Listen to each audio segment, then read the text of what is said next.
This is Winston Churchill, speaking to you from number 10, Downing Street. Nothing lifts my spirits like a blast of Professor Buzzkill during our darkest hour. He busts myths and takes names like a squadron of Spitfires strafing enemy positions. And I'm totally stoked that he's here again to save Western civilization. So, relax with your favorite whiskey and become enlightened. That's right, it's Professor Buzzkill here with one of my favorite professors, Professor Phil Nash from Penn State. How are you, sir? I'm doing great. Thanks very much. You know, one of the things that Buzzkillers always ask me again and again and again, and one of the reasons is because we do a number of World War II shows because it's so important, is why was World War II so deadly? Why was it worse than World War I? Why are the numbers so colossal compared to everything else that we read about? Right, which is, there's obviously a ton out there on World War II. Yeah. There's a lot of documentaries. People read a lot about World War II. But this, it strikes me anyway, as one of these questions which often just gets ignored. Yeah. Because we just, we assume that, it was a huge war, it was super deadly, and lots of people died. A world war, Right. Whereas World War I might have been a world war. Right? Exactly. But it really is much, much worse than World War I. It's by far the most deadly war in all of human history. It's in all its out own, of proportion, so oh to my speak. God, it's in its own category. And so for that reason alone, I think it's worth sort of peeling back the layers and looking into why it's absolutely so deadly. Well, then, how deadly was it? How deadly was it? The agreed on figure I've seen over and over and over is 60 million dead. 60 million. 60 million dead. But that's the low figure. I've seen estimates higher. I've seen estimates as high as 80 million. Others at more like 70 million. But so 60 is the conservative figure, and I've never seen any figure lower than that.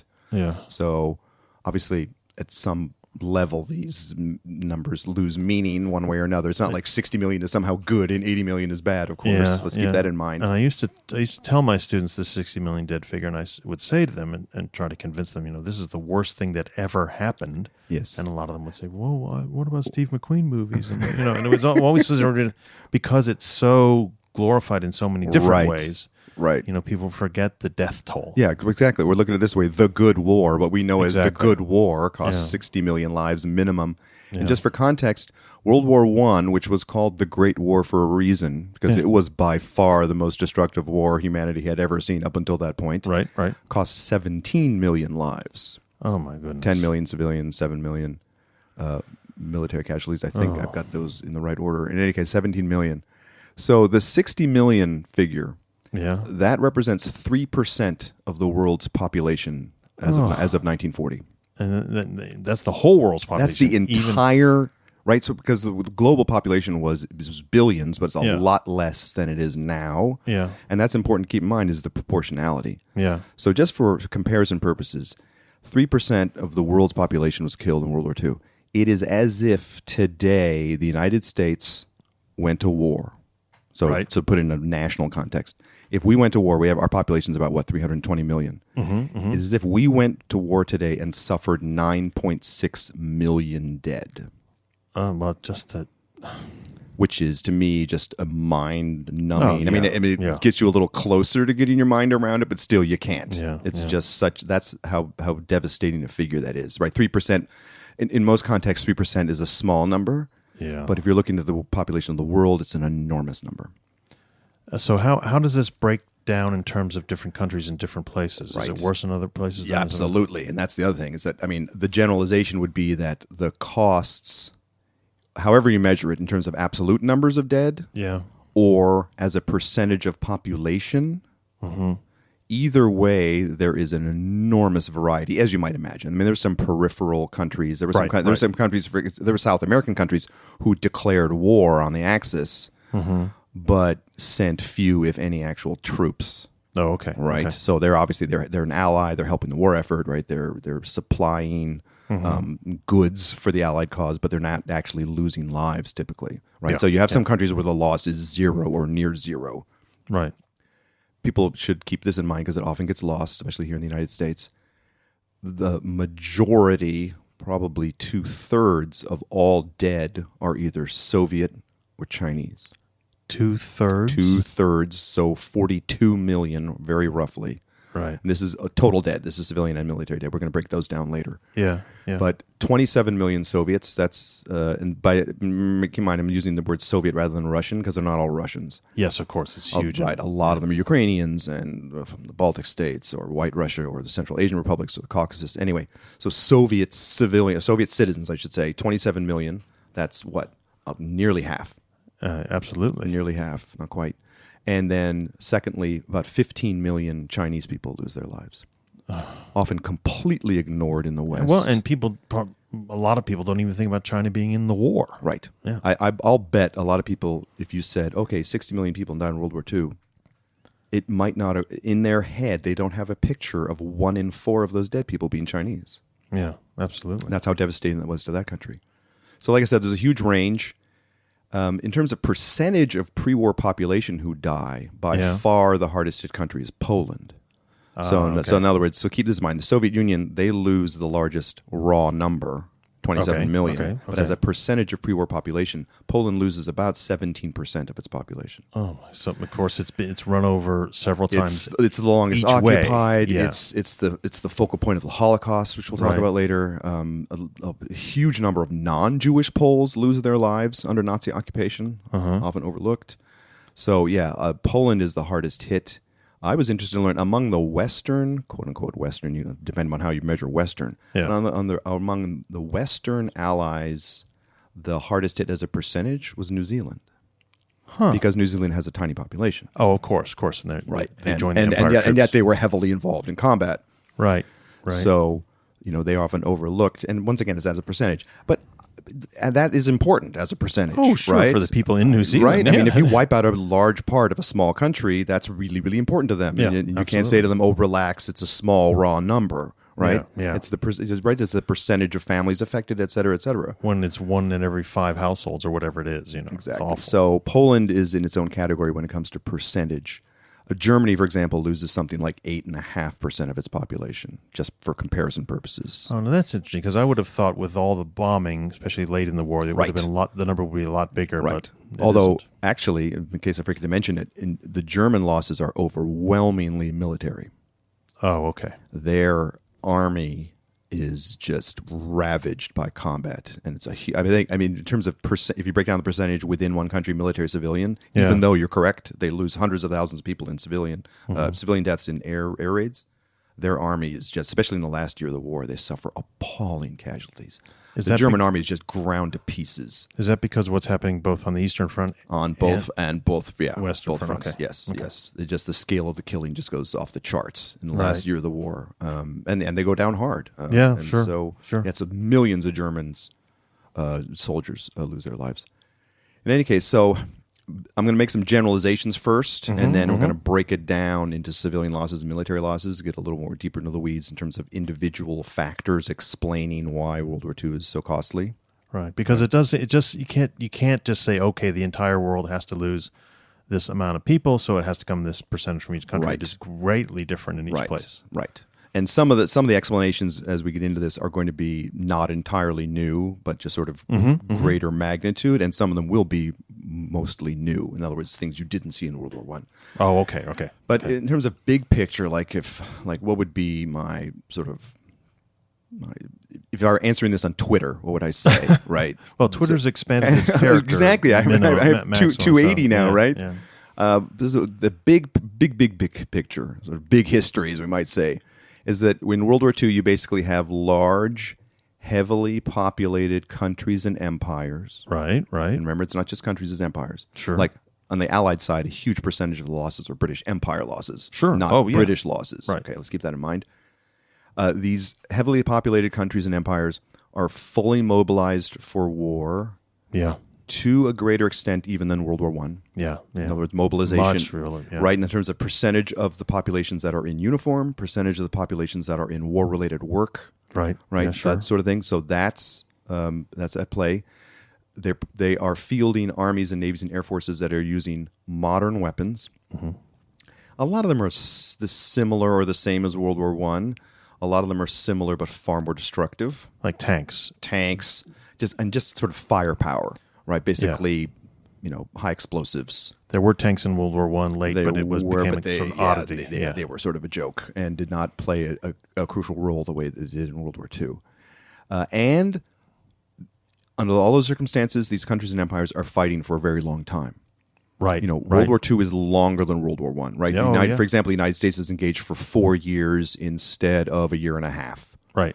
A place like Poland is at war or occupied for 6 years. Right. That's 50% longer than the entirety of World War I. So I would argue you basically have a multiplier effect, right? When you have all those sort of qualitative things times number of months fighting, times square mileage that's being fought over or occupied by a hostile power, all that basically generates much further death. It must also impact things like the food supply and Absolutely. other things. And if it goes on for 6 years, that's going to affect the food supply and farming and distribution terribly. Or look at Poland or the occupied Soviet Union. Yeah. I mean, they're not just under foreign occupation. They're under Nazi occupation, which involves basically systematic starvation of the population or what amounts to that. Yeah. And then, of course, that will also multiply the effect of the impact of things like disease, right? If you're malnourished, your body can't fight off disease. And so things like typhus spread much more quickly and kill more people that way. So that's part of the big picture. Another part of the big picture, or slightly smaller picture, I would say, is that unlike in World War I, in World War II, some of the main combatants are totalitarian or militarist regimes that are basically far more ruthless in every way than the major combatant governments were in World War I. Okay. So we're talking about not only Nazi Germany, obviously, but to some extent Mussolini's Italy. Yeah. We're talking about Stalin's Soviet Union. And when I say militarist, because Japan is not a totalitarian power, but it is certainly an extreme authoritarian militarist regime. Right. And when I say ruthless, these are regimes that are not only more apt to kill large numbers of their enemies, they're also more apt to sacrifice larger numbers of their own people. Okay. And that's an important difference when you compare them, right, Germany, the Soviet Union, Japan, to, say, the United States and Britain, which are much more reluctant to spend lives to achieve their objectives. Oh, so they're much more reluctant. Does that show up in a sort of calculation when they're planning out battles and things like, we have to be careful because we don't have to do this? I mean, we're not just throw bodies at Normandy. Right, and for example, a smart way. Right. Let me give you one little anecdote. It's my understanding that FDR was essentially presented with American battle dead figures on an almost daily basis. Oh, I'm pretty sure Joseph Stalin wasn't. Yeah. Right. Yeah. And so, and we know that that, for example, the British and the Americans are much more likely to call off an offensive that's not working, and partly because they are squandering lives. Yeah, and of course they're democracies, right? They have to they worry about being reelected, right? Subject to public opinion. By definition, democracy is more responsive, and so casualties are the leaders can't ignore the high casualty rates. Yeah, right. Yeah. So that's a basic, and it's not just Axis versus allies; it's democracies versus non-democracies. Yeah, and there are some non-democracies on both sides. Right. Let's keep that in mind. The moral ambiguity of the lineups in World War II. That's right. So, and that's something. For example, if you look at World War I. Yeah, you have governments of different types, right? You've got monarchies, you've got autocracies, and you've got democracies, but they are more alike each other in their character when it comes to a sort of reverence for human life, I'll put it that way, than in World War II. All right, that makes a lot of sense. I think that's a really important difference between the wars, and that's going to help lead to the body count. And so one last point I'll make in this introduction, if I can call it that, is that if you look at the total breakdown of dead civilian, military, allied axis, I think the numbers are very instructive. So there are 4 categories, right? Allied civilians, allied military, axis civilian. Yeah. 60, so this is dead. This is not wounded, right? Or missing. This is dead. 65% of the total dead, so 65% of the 60 plus million were allied civilians. Now this is, I have a question about that as we go on later, but it just amazes me that the breakdown is so lopsided on one. Yeah, hugely lopsided for multiple reasons. Okay. And once again, a lot of that is Chinese civilians. Oh, right. And a lot of that is Soviet civilians, yeah, right, who suffer under the 2 worst occupations of the war, at length. Because this is of all the dead. Of all the not dead. Just a breakdown of civilian dead. So just shy of 2/3 are Allied civilians, of one kind or another. Another 25% are Allied military. Yeah. Okay. Most of them, obviously, are Red Army soldiers. Yeah. Yeah. Oh, absolutely. I mean, huge percentage. I don't have the figures in front of me, but it's definitely a majority. But still, one dead person in 4 is an Allied soldier, sailor, airman. That blows my mind. Yeah. Okay, this is so complicated and so many things are going on. All this is very interesting in sort of an explanation way. We're talking about why these things happen and why totalitarian and militarist regimes are far more ruthless and all that sort of thing we've already talked about. And I hesitate to say this because it sounds so cold, but let's get down to the numbers. The sheer numbers, or at least the sheer percentages, seem to me, as you've provided for us on the outline here in the studio anyway, are just so stark. Right. And so, as you mentioned, lopsided. Lopsided. Right. Oh.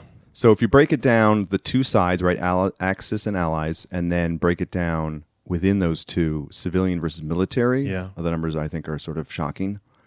So this is total dead, right, of the 60+ million. Total dead. Total dead from World War II of all types, of all categories, I should say.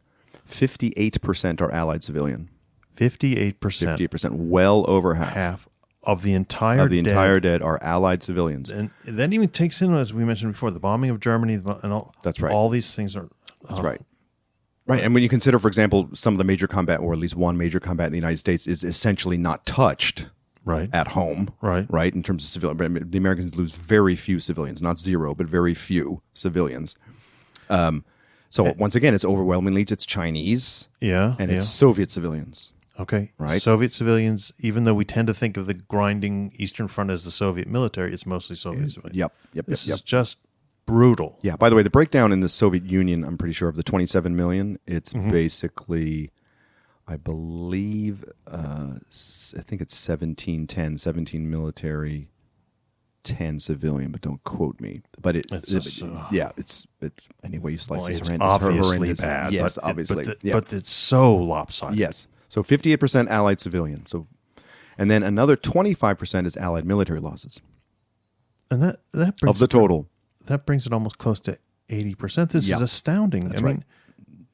Well, we tend to think of, the Allies having won. So it must have been better for them, so to speak. And I put better in quotation marks. Right. I'm sorry, Buzzkillers. This is a terrible topic, but we have to bring up the numbers, and this is the way we're going to talk about them. No, the way I describe it is the sacrifice was worth it because the right side won, but the sacrifice was enormous. It wasn't even close to being 50-50. And let's keep in mind that the Axis is on the attack from early in the war, and then are on the defensive. So, and that's important too, because a large part of this lopsidedness is explained by the fact that the Allies have to crush their enemies, and you always lose more casualties in attacking than in defending, typically in warfare. Okay. Right. Okay. So, but still, the costs of that are huge, and it's not just those costs. The costs of attacking, those are military losses. That's only, quote unquote, only the 25%. It's the 58% that's is mind-boggling. Yeah. So so you add those two up, and that's 83% of total dead are Allied. Oh. So in a way, and this is going to sound odd, but in a way, the Axis got off easy in terms of percentage of total casualties, right? So the Axis, even though they lost of total dead, because I'm sorry. Includes I'm sorry. I'm sorry. Yes, total dead. So the Axis lose the war, but they inflicted many more losses than they suffered as a percentage of the total. And by the way, these numbers you're giving us are dead. They're not just exactly not including casualties, which are terrible too. Yes, exactly. This doesn't talk about wounded or people unable to hold down a job or families that are destroyed, et cetera, et cetera, et cetera. Right? I mean, the ripple effects are enormous, and this is not measured. The ripple effects. Okay, I interrupted you when we got past the Allied before we got onto the Axis numbers, which are also bad. They're bad, and the Axis do suffer high losses, but still, as a total, it's only, quote unquote, only 17% of total dead are Axis dead. That's 4%. 4% of the total are Axis civilians dead. So that's mostly German and Japanese civilians. Mm-hmm. Right? And then most of them die in bombing. And we're talking about the great numbers that die in in the atomic bombings. We're talking about Right. the great numbers who die in the German fire bombings, all these things. But so it's big and bigger, and those are big figures, but they're dwarfed by the Allied figures. Oh, Lordy. Right. So 4% of total that are Axis civilian, and that leaves 13%, which are Axis military losses. Okay. And so that's overwhelmingly, once again, German soldiers and Japanese soldiers. Okay. German soldiers mostly. Okay. Germans suffered many more casualties than the Japanese did. And the Italians' numbers are small. Right. And remember, and they were knocked out of the war in 1943 and were never engaged in such a large scale as the Germans were. So and that's interesting, too, to me. Just compare the German and Japanese war efforts. Even though the fighting in the Pacific is ferocious, and we will talk about that in some future shows, the fighting on Island X is of a minuscule scale compared to, for example, the Eastern Front, which is just breathtaking in its scope in terms of numbers. Yes. Well, the difference between Allied and Axis percentages is mind-boggling. It's what did we already say? It's 83 to 17. 83 to 17. Yeah. That's Allied civilians and Allied military. 83%. That's right. 13 Allied Axis and Allied civilians. 17%. Right. Well, Axis civilians and Axis military. Sorry. Yeah, that's right. Axis civilians and Axis military. The numbers are so mind-bogglingly out of sync, if you will. I'm trying to come up with the best ways to say this because it's such a horrible thing, but they're so unbalanced. It's really very, very shocking. I'm sure 95% of buzzkillers out there don't know this number. The cost of crushing the Axis was unfathomable. Unfathomable. Absolutely unfathomable. All right, not the happiest time to take a sponsorship break, but of course this is not a happy topic. It's a topic we need to talk about in our culture. We need to talk about in our history, but it's something that is very, very bleak. But anyway, we'll be back in a minute after the necessary sponsorship break. Okay, we're back. Now, Professor, one of the things, of course, that was so stark was of the percentages you gave us before we went to break was the percentage of Allied dead is so much greater than the percentage of Axis dead. But the other thing was that the percentage of Allied civilians who died is so much greater than military civilians, and the percent of Axis civilians is so high. The percentage, the numbers of civilian deaths is just truly massive. Right, and worth remembering, if only because civilian losses tend not to get any attention, right? Oh, yeah, the books and the movies tend to focus on combat and combatants. That's right. Right. I mean, for obvious reasons, right? It's hard to make a gripping movie about civilians dying of disease. Yeah. I mean, it's been done, but it just doesn't get nearly as much attention. Yeah. So if you break down some of this is not an exhaustive list, but if you break down some of the reasons for why civilian losses were so high, and by the way, you had significant civilian loss in World War I. Yes, absolutely. Right? Yeah. I mean, you had millions of people died who were civilians in World War I. But still, World War II is worse for several reasons. One is that in World War II, you tend to either have more of genocide and mass killing of civilians. In other words, not just civilians dying as quote-unquote collateral damage. I hate that term. But in other words, dying incidentally. Yeah. But civilians dying deliberately. At the hands of militaries or occupation forces. That you don't have in World War I and you don't have in other. Right. I mean, think about it this way. I mean, if you run the numbers, the Holocaust kills around 6 million European Jews, maybe 5.7 million, somewhere in that neighborhood. I mean, that right there is what? That's a third of the total losses from World War I is killed in a single, obviously monumental genocidal act, but nevertheless, you know, it's only a tenth of total World War II losses, but that's a single policy, a single act, which kills millions of people. There are also vicious, especially perpetrated by the Germans, vicious anti-guerrilla campaigns. Yes, that's right. Which a lot of civilians die in those one way or another, either being killed, or dying in captivity, or dying because they are, denied access to food because they're in a guerrilla-rich area or whatever. And some of them weren't guerrillas; they were just wrong place, wrong time, or especially the Germans were big on this. The Japanese also were reprisals. Yes, In other words, where there's guerrilla activity, you lash out at the civilian population. So the civilians don't support the guerrillas. Yeah, I think we talked about this in other episodes. Yeah. But here's one little factoid which often gets overlooked.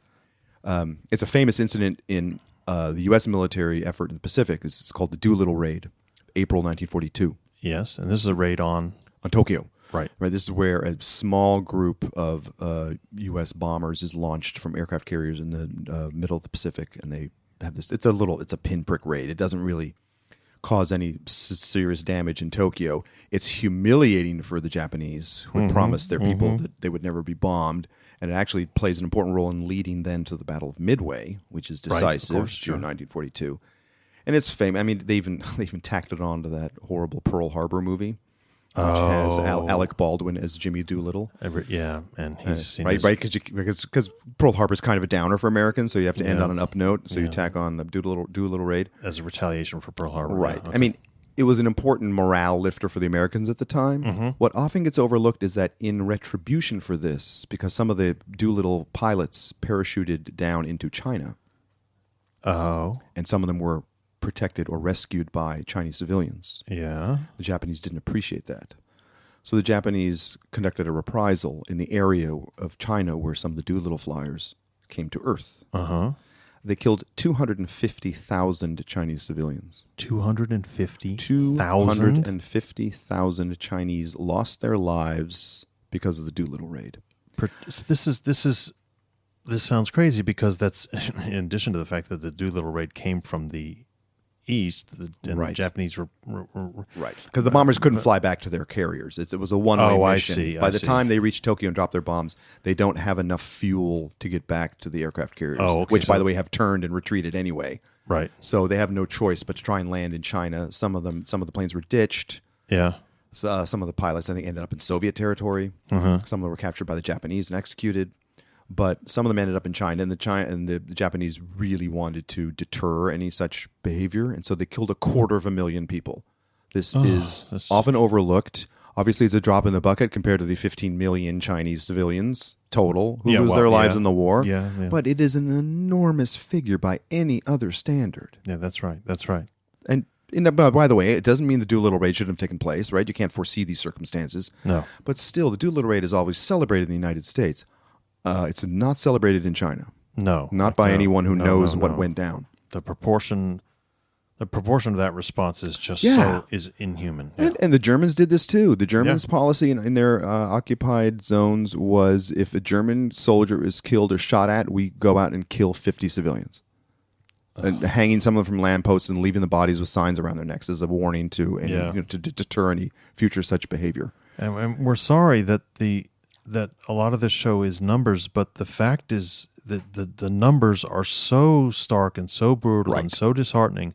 We feel like we have to give them. Yes. You can watch World War II glory movies all you want, but this is what actually happened. Right. And it also gets at this, maybe we should do a show on this, it gets at the whole resistance myth. Yeah, that's right. Right, because there's an enormous downside to the resistance fighters we always glorify, and that is the cost to civilians who did not make the choice to aid or take part in resistance movements.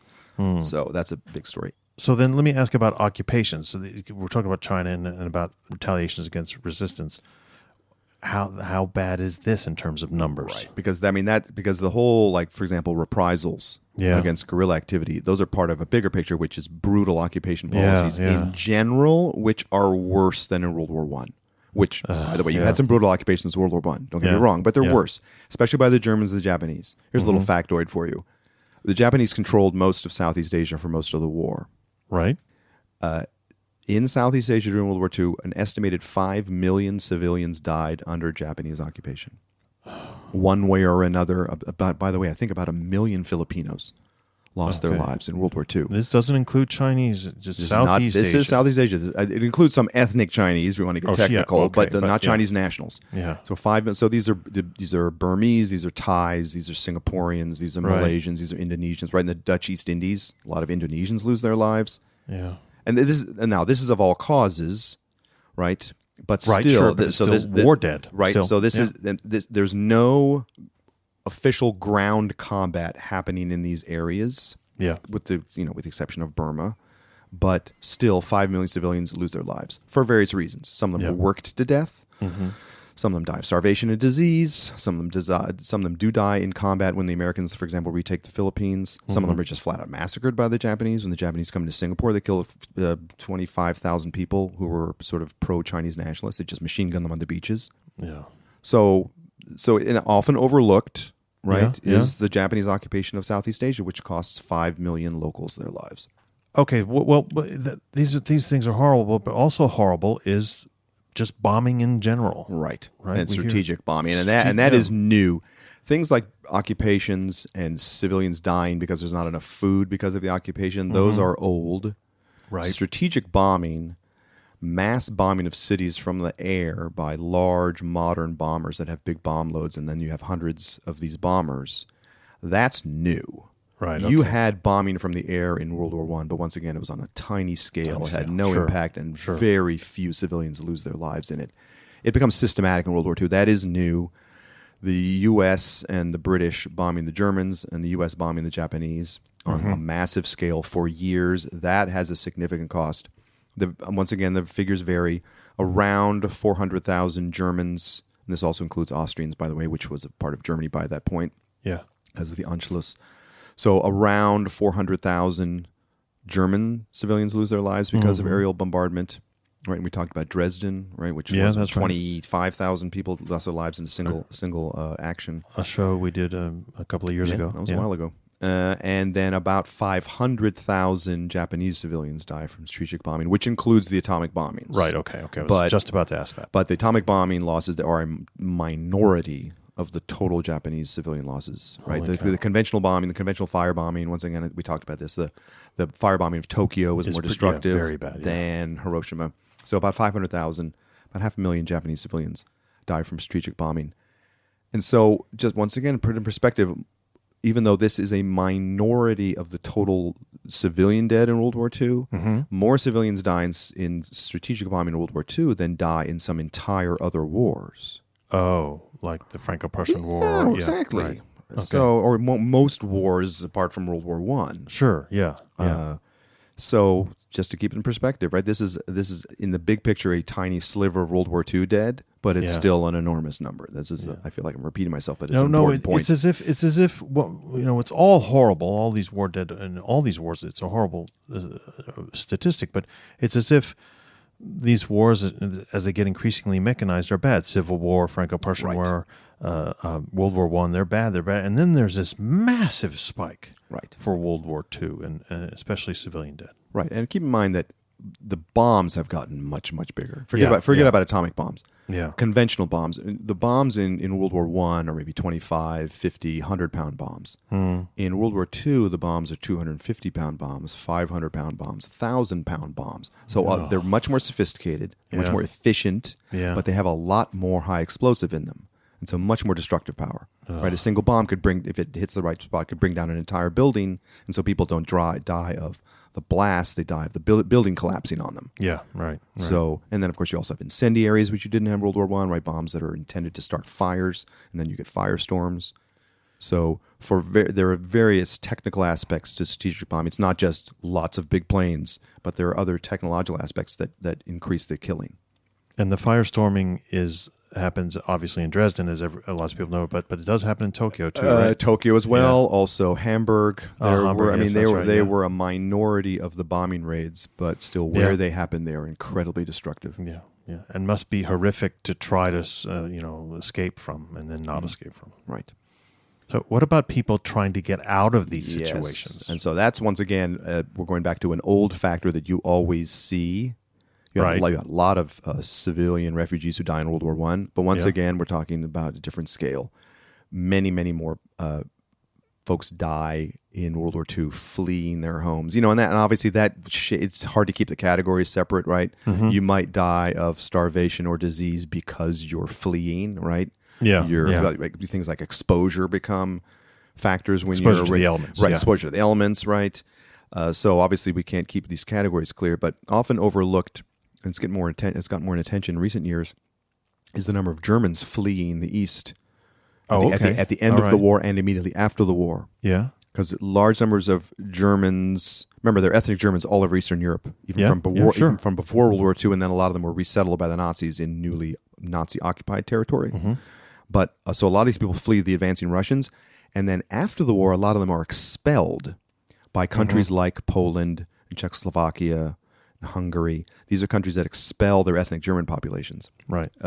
Something like 12 million ethnic Germans are expelled from Eastern Europe and end up in the new East or West Germany after World War II. Yeah. Of them, probably, and these, once again, figures vary, of them, probably 600,000 die. So 600,000 ethnic Germans either fleeing or being expelled from Eastern Europe at the end or just after the end of World War II. And this is one of the reasons why this huge percentage of the Allied of the deaths are civilians. Are civilians, right? And this is one little subtopic, like I said, has been studied recently for years and years and years. It was completely ignored, partly because people didn't want to hear about German victimhood. Yeah. Okay. Right. Yeah, I mean, it's a complicating factor, right? You have to admit that some German civilians paid a high price for World War II, as they did, but it's gotten a lot more attention recently. And so, remember, a lot of these are not German nationals; they're ethnic Germans who never ever set foot in Germany, but they're paying the price for the Nazis' project. They grew up in Poland, and their parents probably grew up in Poland. Right. Exactly. I mean, let's keep in mind there are ethnic Germans who live as far east as the Volga River in Russia. Yeah. Sure. So. Ethnic Germans are all over the place. And obviously another big part of civilian casualties are the things that are the lack of things. Right. That privation. Privation. That the wars take away from you. Right. And that's probably the biggest category of all I've saved for last, which is hunger and disease. Oh, yeah.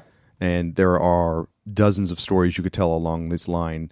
I don't know what percentage of the total civilian death it is. It's definitely a majority of the total civilian death on both sides is because of hunger and disease. But things that get overlooked, something like the Bengal famine. Oh, yes, 1943. In 1943 in British India, anywhere between 2.1 and 3 million people lose their lives. Yes, this is an astounding figure. It's an enormous figure, right? I mean, that's more destructive than most other wars in their entirety. Right. And here it's a footnote. It often gets completely ignored in histories of World War II. Yeah. By the way, Winston Churchill doesn't come out of this episode looking very good. No. Incredibly callous in his response to this. Now, obviously, running a war, you have to, sacrifices have to be made. You can't accommodate everybody, but still. Oh, but if it had happened in the English Midlands, it would have been addressed a little bit. Yeah. Yes, these were acceptable losses if you are in Whitehall. Yeah. 2.1 to 3 million dead. 2.1 to 3 million dead, and these are Allied civilians who die not entirely because of the war, right? No. Because this has a lot to do with things like flooding. Yeah. But still, obviously, tightly linked to the war. Often overlooked. It's really important. I teach about this because I teach a Vietnamese history class. Really important in the history of Vietnam is the famine in especially northern Vietnam at the end of World War II. 1945, it's occupied. It's French Indochina. Right. It's occupied by the Japanese. The Japanese are basically extracting way too much rice in the spring of 1945. Between 1 and 2 million Vietnamese people lose their lives in this famine. And I say it's important in Vietnamese history partly because the Viet Minh, which is the communist-led guerrillas fighting against the French and then the Japanese, and later they become the Viet Cong in effect. They actually start seizing rice stocks and distributing the rice, and that gets them enormous credibility, and a lot of public support within French Indochina, because neither the French nor the Japanese were doing anything to provide relief for the people dropping in the street from starvation. And this is in 45. This is 45. Yeah, this is at the very end of the war, the last few months of the war in French Indochina. And also, I should point out that this is not a problem that it's not like a light switch that gets turned off on VE or VJ Day, right? In other words, the minute the war ends, these problems continue. Problems with refugees, problems with hunger and disease in particular. Little factoid here. And the way, let me interrupt you there a second. The way we see VE Day and VJ Days, the war is over. And there's like this curtain that comes down. It's over. We Nothing see bad's them gonna as happen. sharp delineations before and after. And that's, by the way, it doesn't even help concentration camp people who are quote-unquote liberated and continue to die in the days after liberation. Yeah, absolutely. But sorry, I interrupted what you were going to say. About this was an astonishing fact that I came across, and that is an estimated 1 million Soviet civilians die of starvation between 1945 and 1947. Because of effectively war privation. Right. Just because you've driven the Germans out doesn't mean you've reestablished an economy. No, and the agricultural sector right, still, exactly, right. Yeah. Food production can't get back on its feet immediately. The Red Army can't bring enough food for all those civilians with it. No. And so another million. So congratulations, right? I mean, you've won the Great Patriotic War against the Nazis, but large numbers of civilians continue to die because of the ripple effects of war after the war's over. This is 1 million citizens who are on the winning, victorious, the winning side, and the shooting has stopped. And the if you will, the morally superior side exactly have died. Right. Die from between the time the last shot is fired and 1947. Yes, that's right. And then one final factoid, it gets a lot of attention as it should, and that's the siege of Leningrad. Oh, yes. Originally St. Petersburg, then Petrograd, then Leningrad, now St. Petersburg again. Yeah. This is like sort of this is the big northern city on the Baltic. Yeah, very beautiful. Peter the Great's great construction triumph. It was called Leningrad. It was under siege by the Germans for about 900 days. Mm-hmm. So almost 3 years. For a lot of it, completely cut off from the outside world. Yeah. For a lot of it, partly cut off from the outside world. So especially in 1941, 1942, massive loss of life. In the whole siege of Leningrad, about 632,000 Leningraders lost their lives. 632,000? 632,000 people died. Civilians died in a single city. And it's not Moscow. It's not 5 million people. It's small. It's still a big city. It's a big city, but it's not. That's an enormous percentage of the population. Yeah, right. Yeah. Basically, the Germans arrived so quickly that it would have been hard to evacuate a lot of people, and the Soviets chose not to evacuate, which was their policy, basically. This is Joseph Stalin, by the way. He figures the soldiers will fight harder if there are all these civilians who are at stake. That happened in Stalingrad, too, by the way. Yeah, sure. Nevertheless, 632,000 civilians lose their lives. Just for perspective, that means 50% more people died, Soviet civilians in the siege of Leningrad, than all Americans killed in World War II. Wow. And Americans are fighting both fronts. And once again, just so we're clear, I'm not minimizing America's sacrifice. Americans lost just over 400,000 dead. It's our worst foreign war by a mile. Yeah. Oh, yeah. Right? Much, much worse than Vietnam. Much worse than World War I. It's not worse than the Civil War, but that belongs in its own category. It's by far our worst foreign war. We pay a lot of attention to it for very good reason, and yet 50% more people died in this single siege of Leningrad on the Soviet side, civilians. It doesn't count their military losses. Well, in that single 900-day siege. Again, astounding numbers that are just not talked about. One of the things we like to do on the show is not just bust, overt myths, but talk about things that are misconceptions and also things that are overlooked, and this is certainly one of them. Well, we have to take another break. This time it's for station ID, and we'll be back in a moment. This is Mary Todd Lincoln. President Lincoln is indisposed at the moment, but he asked me to remind you that Professor Buzzkill is part of Entertainment One's podcast network and is available on iTunes, Apple Podcasts, Spotify, Google Play, and all major podcast apps. Please subscribe and leave him a review. Please also go to ProfessorBuzzkill.com to support him on Patreon, to subscribe to his email notifications, and to shop the Buzzkill bookshelf. Follow him on Facebook, on Twitter at BuzzkillProf, and on Instagram at Professor Buzzkill. Thanks for listening. Professor, I was just saying during the break that I think it's really good that you wanted to put civilian losses before we talk about military losses in this discussion, because they're so much larger. Yes, they're larger and they're overlooked. Right. They get less attention, but they are much larger numbers. It should be included in Memorial Day observations and things like that. I mean, once again, not to. We don't want to discuss this in a way that detracts from the sacrifice of combatants, no, of course not. But we need to acknowledge the sacrifice of non-combatants. Right. Yeah. And World War II is so big and so deadly that almost the entire calendar year would be taken up with memorials. And just to remind the listeners, here we're just focusing on the dead. We're not focusing on the wounded. We're not focusing on people who suffer from PTSD the rest of their lives. Yeah. The broken families, those families that are destitute because they lost a breadwinner. Yeah. Right. The sort of the emotional trauma. We're not measuring any of those other things, which are of course also really, really bad and out of proportion with other wars. Exactly. In fact, people think of PTSD as a Vietnam War thing. No, we just called it something else. Yep. Yeah. Well, we have foregrounded civilian losses first, but now we need to get on to military losses, which, although they are smaller in percentage, are still tremendously large compared to other wars. Any other wars, exactly right. So if you break down, I thought it was interesting to break down Allied military deaths, right? You can always break down the figures, right? So this is the Allied military is 25% of the total. So now I'm breaking down that 25%. Okay, so these are right. Allied, of the total Allied, right? Allied military deaths. 65% are Soviet. 65%.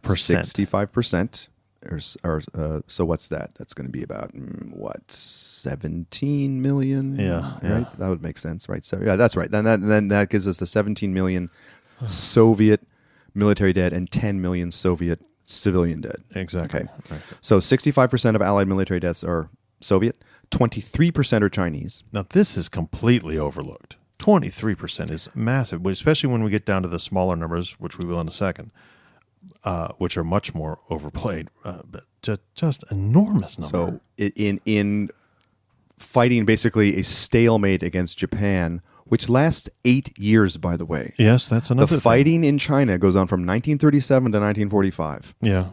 They never expel the Japanese. The Japanese win most of the battles, but it's also a major reason why Japan loses World War II, by the way, because it's basically being ground down in China. Yes, they have to keep it's a huge effort just to sort of maintain this stalemate in China. Mm-hmm. The flip side is that costs the Chinese enormous military casualties. Okay, yeah, millions. Again, now we've moved on to military casualties. We're not talking about civilians, and it's still grossly out of proportion. So of Allied military deaths, almost 1 in 4 are Chinese soldiers who lose their lives. That's astounding. So once again, add them up. What's that? That's 88% of Allied military losses are either Soviet or Chinese. 88%. 88%. They don't get 88% of the copy when World War II historians get busy writing in English. 88% of the movies, no. Nope, not so much. And so we break down the others. Yugoslavia, 3%.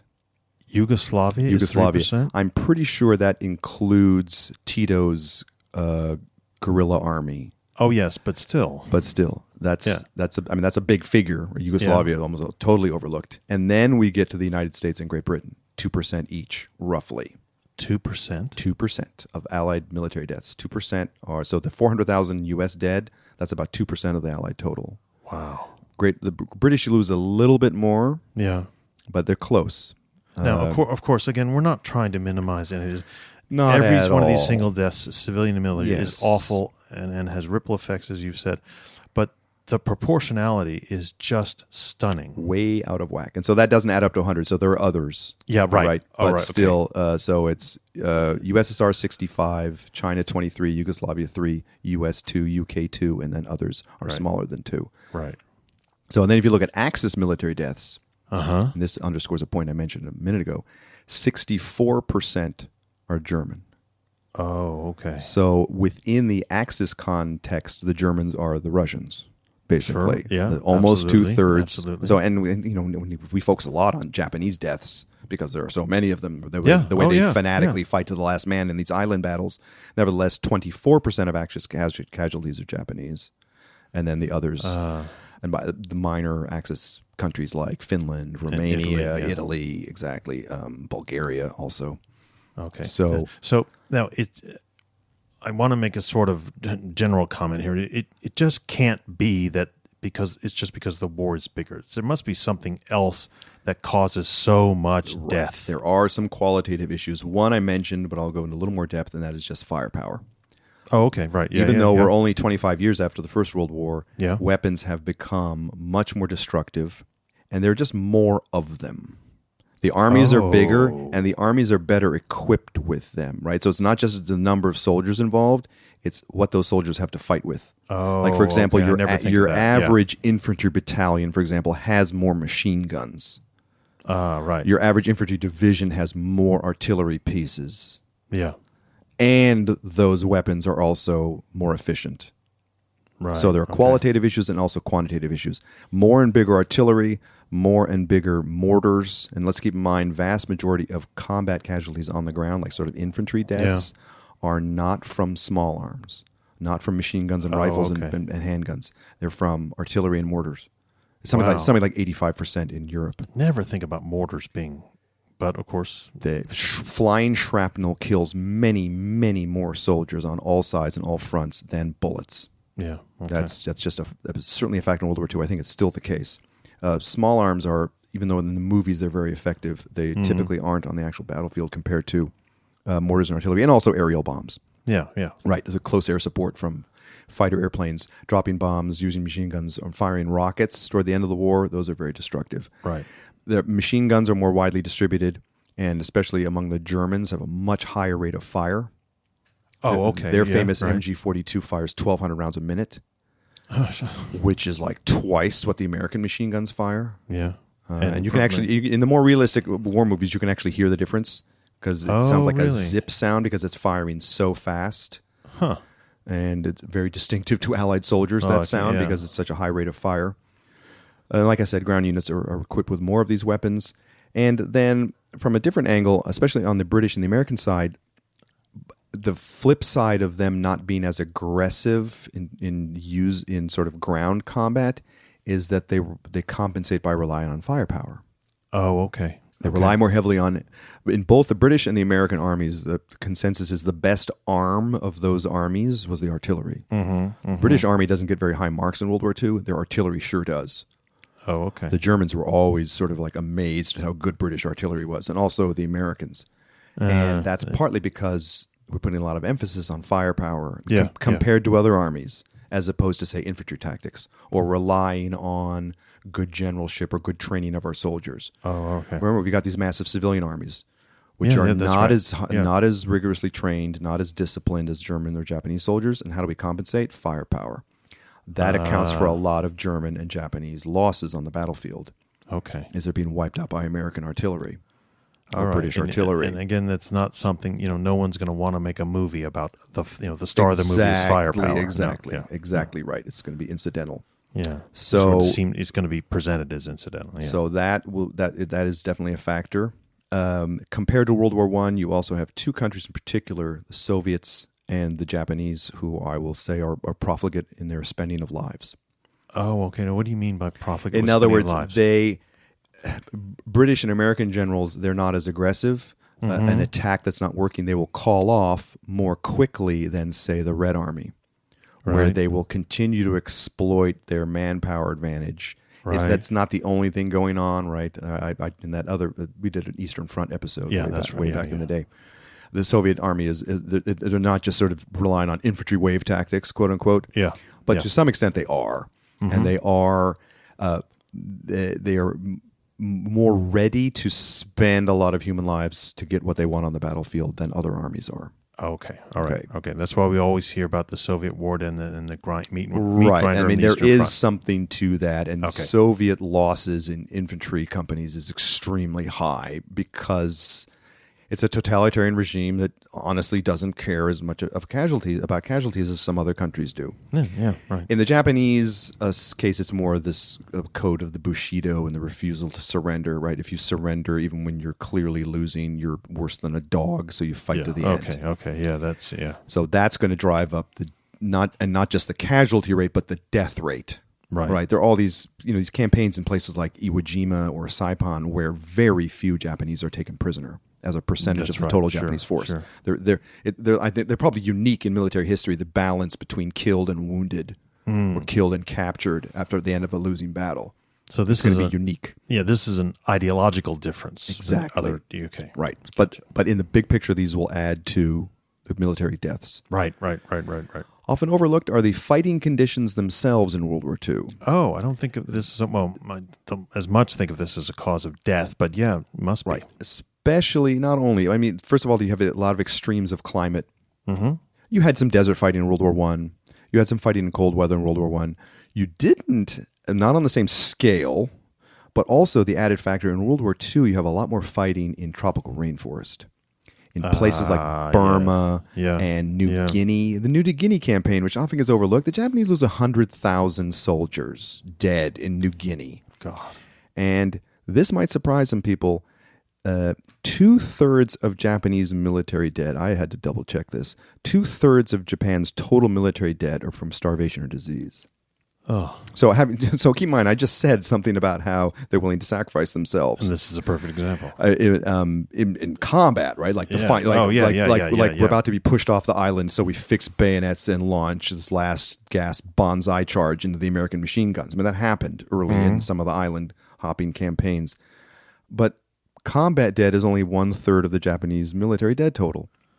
We tend to think of starvation and disease as a civilian dead problem. Exactly, but right. It's a military dead problem. But look at the Japanese force on Guadalcanal. Yeah. It's not a huge force, but early on in the campaign, they start running out of food. And when you run out of food in a tropical rainforest, you're going to get, dengue or dysentery or beriberi or all these exotic tropical diseases, and you're probably going to die of them. And large numbers of Japanese soldiers die in Burma of starvation and disease. 2/3 of their total. And so keep in mind, not just tropical rainforest, but remote tropical rainforest. Oh, yeah, that's Maybe right. on an island that's completely isolated or very difficult to resupply. This is a problem in Guadalcanal. You see it elsewhere. So the fighting conditions themselves in World War II often contribute to the high body count. Wow. And lastly, let's not forget that in World War II, and this is a big difference between World War II and other wars, is the epic scale by which prisoners of war were mistreated or killed. Okay, this is different from other wars? Yes, absolutely. Oh, right, okay. Yeah, I mean, no one wants to be a prisoner of war in any war. No. You typically are, you may not be starved, but you're malnourished typically. Mm-hmm. You're going to have a higher death rate because of disease and lack of access to good medical care, etc. Mm-hmm. It happens in World War I, happens in other wars. Not like this. Especially if you look at the way the Germans and the Soviets and the Japanese treat prisoners of war. Right. It's a different world of POW mistreatment. We mentioned this in the Eastern Front episode. A huge number of Soviet military dead, probably about 3.1 million, are Soviet prisoners of war who died in German captivity. Oh, so when we're talking about epic mistreatment of POWs, that really affects that larger military. Absolutely. 3.1 million. Yeah, 3.1 million out of what? 17 million Soviet military dead? So what's that? Almost more than 1 in 6 don't die on the battlefield. They die in either being worked to death or being starved to death or dying of neglect in German POW camps because that was their policy. And once again, not the SS, but the German army. 3.1 million. The Soviets also retaliated. At the end of the war, they captured a lot of Germans. I think it's just under 500,000 German POWs died in Soviet captivity. Wow. Because remember, the last of them weren't released until 1955, by the way. Oh, yeah, there's that. Yeah. A lot of them would spend a lot of time in Soviet captivity, and they died in large numbers. And then well over 500,000, about 540,000 Allied prisoners died in Japanese captivity. Holy, this is just, again, we're throwing all these numbers at you, Buzzkillers, but it's just because we want, they want to show that they build up and they build up, and the weight of the numbers is what's so distressing about this. And it's necessary to understand the true impact of World War II. Yes, that's right. You wouldn't understand it otherwise. Rather than talking in generalities, you do have to use some numbers. So if you add up all the prisoners of war who died in World War II, it's about 5 million worldwide. This number has astounded me. That's a quarter of the roughly 20 million total military dead in World War II. 1 in 4, very roughly, die in captivity. Wow. I don't know what the stat is for World War I. I'm sure it's not anything close to that. No, or any other war for that matter. It's unique. So what's also impressed me about this, and this may sound like it's too academic and it's too splitting hairs or it's too over categorizing, but the ways in which the people who study these things have come up with these numbers is absolutely fascinating to me, because they have looked how many military people died as POWs, which might seem in a way like a non-combat death, and it is a non-combat, but still a military death. Correct. And then compare that with civilians who die in their own homes and their own towns and things like that. And it's just fascinating how, this really, really is total war. Yes, total war. Yes, and just to reiterate that point, you have more countries involved, for a longer right. period of Yeah. time. Bigger percentage of the world's population is engaged. Yeah. The individual societies engage one way or another. They're civilians, right? It's even the United States, which isn't physically touched by the war, with a couple of minor exceptions. Still, there's an effort to mobilize the entire society, right? You can't in the United States. You can't like what we have a war going on, right? I mean, it touches everybody's lives one way or another, even in a country which doesn't suffer nearly so much as the United States doesn't. So that's the way to think about it. It's total global war like the world had never seen. Well, there you have it, Buzzkillers, and we can only hope that something like this never happens again. Even though weapons are getting better. Weapons are getting more deadly. Granted, field medicine is getting better, has been getting better, but it's still just an enormous amount of people. Talk to you next week.